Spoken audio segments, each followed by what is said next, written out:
AT&T is letting the robot dogs out. The company is unleashing this technology for emergency services. Alan Beadle is a senior drone pilot with AT&T, joining us live to tell us more about it. Good morning to you. Thanks for taking time to be with us. Hey.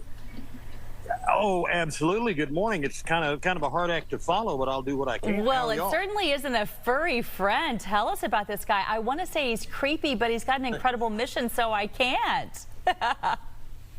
Oh, you know what? He has an incredible mission. So this is our V60 robot dog made by Ghost Robotics and equipped to work on the FirstNet network. So I don't know if you're familiar with the FirstNet network, but I'll give you just a quick introduction to it. The FirstNet network is built and maintained by AT&T. It's a public-private partnership to allow first responders primary or priority access to the network in the event of a disaster. So the dog works on the FirstNet network, and because of that, can send images back to remote locations, can be operated remotely, and so on. So that's kind of a little history as to why AT&T is involved with the dog. Now, we think it looks kind of creepy, but there are some important uses for this dog. Can you go over some of those?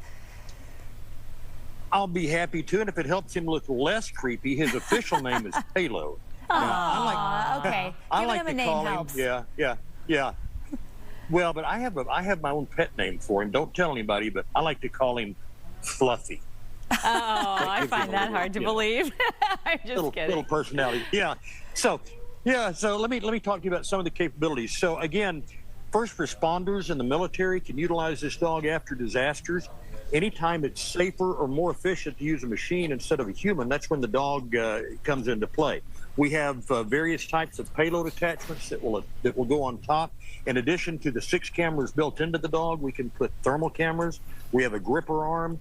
To me, one of the most interesting attachments, especially as we're talking about public safety, is our chemical detector. It's a chemical, biological, radiological, and nuclear element detector that will detect, among other things, fentanyl.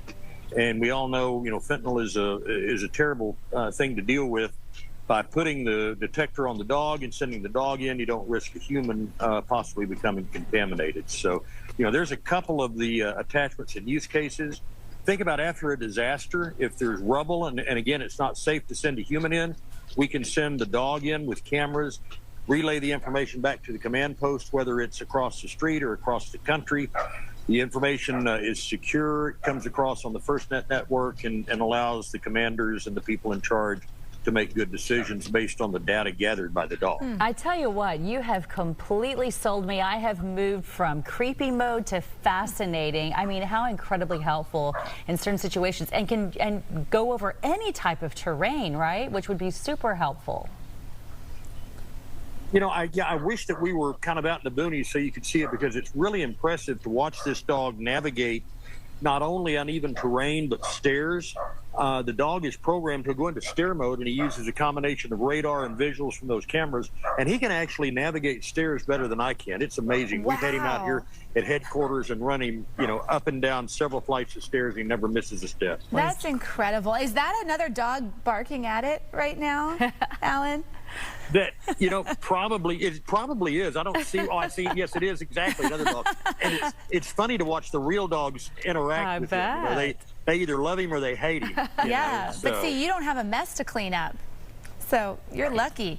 That's the nice thing. That's right. And he doesn't eat much either. Hey, that's even better. Well, I see you got a crowd back there. Everyone's stopping to turn around and take a look. They think they're seeing things. Well, how fascinating. Thank you again for taking time to walk us through it. And I just feel like this is going to be a blessing in many different emergency situations. Thank you for showing us. You bet. Thanks for having us on the show.